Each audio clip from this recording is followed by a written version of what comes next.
Point out here that this event took place in 1940. Now I know that the Roswell incident was 47 and there was the Missouri incident in 1941. So do you have cases from as long ago as that?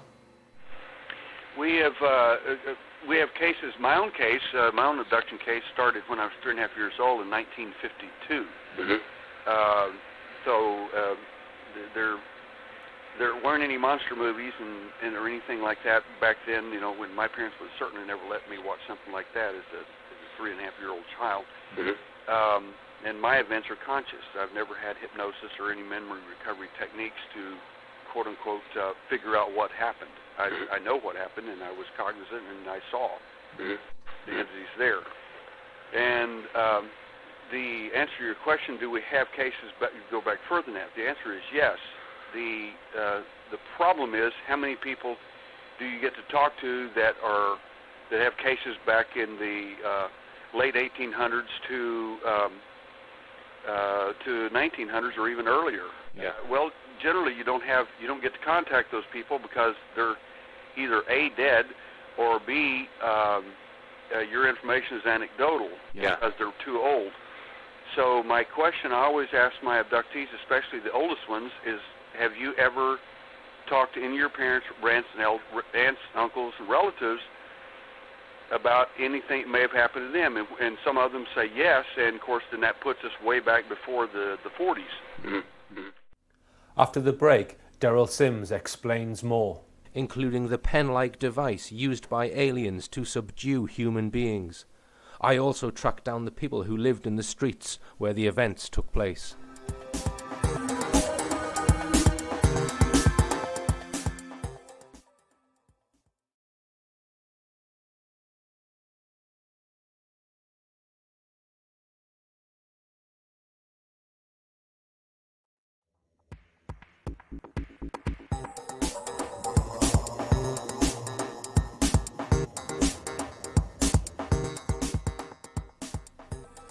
Welcome back. Robert Hall described a device about the size of a cigarette, which when pointed at an animal or a human, made them become docile. I asked Daryl Sims if he had come across this device in any of his other abduction cases. I certainly do, and it's excellent that he brought this up and that you noted it.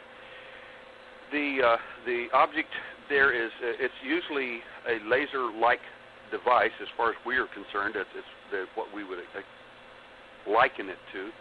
It appears to be a laser-like device that fires a small little light beam. Sometimes it's blue, sometimes it's different colors. It doesn't seem to make any difference. Its purpose, it seems to be to neutralize someone should it be necessary. And that we've had an abduction case with an engineer.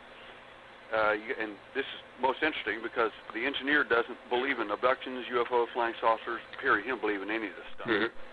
But he does believe in what's happened to him, and it's freaking him out. He said, this can't be happening to me. And I said, yeah, I know. I said, how does it feel to be weird like the rest of us? And he laughed and he said, but I'm normal. This can't happen to me. I said, I know. I said, I understand your problem here, sir. I really do. Okay. So he had an experience of this kind of instrument. They couldn't control him. He's very very reactive in the most difficult way. If you try to physically, most people are just scared and don't whatever. He just gets up and tries to fight you. And four of these little creatures were in the room, and three of them had these little devices like what you described, and they had to use all three of them. Right. And those devices almost didn't work. He nearly got them. And in fact, he hit one of the entities he reports and knocked it down, and of course that put him out of commission. But the other three were still using their little laser-like immobilization devices, light taser, whatever you want to call it, to immobilize him, and it finally worked. But he nearly got all four of them. Right. Another thing that he mentioned, and I think you've given an explanation for this, was that he said that they took blood out of the back of his neck, and they said that he shouldn't lift his head up, otherwise he would be killed instantly. What are your thoughts on that? I find his statements rather interesting, and here's why. Because First of all, it shows subterfuge. You'll die if you move. Well, we hear this a lot. If you go into any other room than the one we've got you in, you'll die. Mm-hmm. They say weird things like this because they want a complete obedience out of you. Mm-hmm.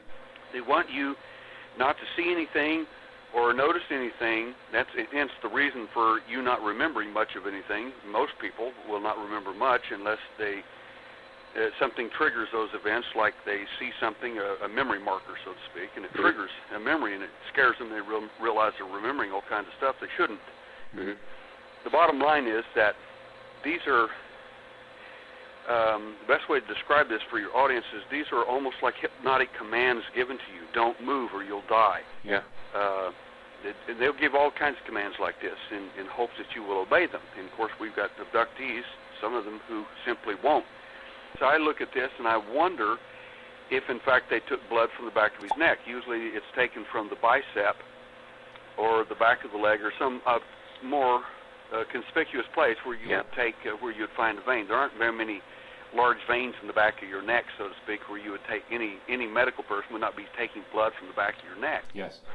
Now, somebody might be doing something with your spine or something like that, but by and large, it doesn't make any sense. And you'll find that many of these so-called medical procedures, when looked at through the medical eyes, such as our medical team or cardiovascular surgeon and other people, they don't make sense at all. Mm-hmm. I mean, so it seems, again, it's a ruse. Something else is going on.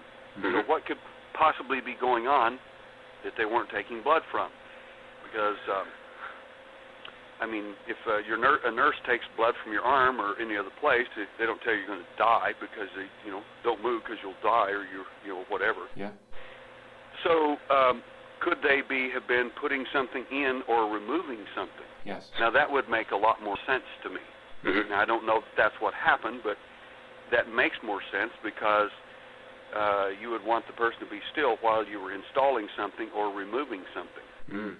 Yes. If that makes any sense. One thing that Robert Hall claims the aliens asked him was, they said that they were looking for relatives of Moses, and they referred to him as the son of Adam. And another thing they asked him was, he said that they asked him why people were fighting, i.e. the Second World War. They asked him about that.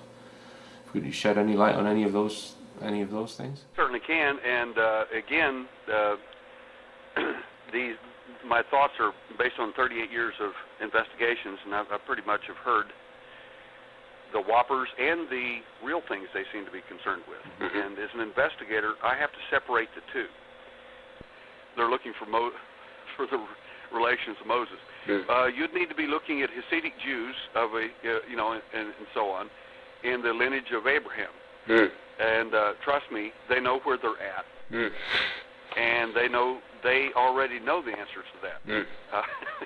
I could tell you a dozen funny stories about this sort of thing. Mm. The bottom line is that it's highly unlikely they're looking for the relations of Moses. Yeah. They might, but I seriously don't think that. This is all extremely interesting, but does not provide any proof that these events occurred.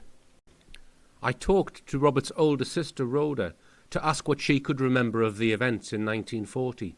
She remembered that there was a reporter who came into the house to question Robert, and that when the reporter was there, another man came into the house to try and prevent the reporter getting Robert's story, but she didn't know where the other man was from. She said that Robert had told this story all of his life and it had never changed. She also insisted that he is not the type of person who lies or makes up stories. I started tracking down the people who lived in the streets where the events took place. The electoral roll of 1939 was a good place to start, so I was able to get all of the names of the families that lived in each house. I knocked on many doors, and by questioning residents was able to track down some of the people that lived in the area. Anne Anderson lived on Newton Street in 1940 with her sister Lily and brother John. They had been evacuated at the time, so would not have witnessed the events. We tracked her down, and she was able to give us contact details of several people who were still alive that lived here in 1940. In total, we have spoken to approximately 10 people who lived very near the spot where the UFO craft landed, and none of them remember any of the events. Only one person claimed that something strange or unusual occurred that year. Another person who lived in the area at the time was Ada Woff. Ada Woff's parents ran the local shop, which is right next to the place where the UFO is alleged to have landed. They also owned the coal yard where the alien was dragged. Ada was 7 in 1940, and we managed to catch up with her to ask if she could recall anything strange at the time.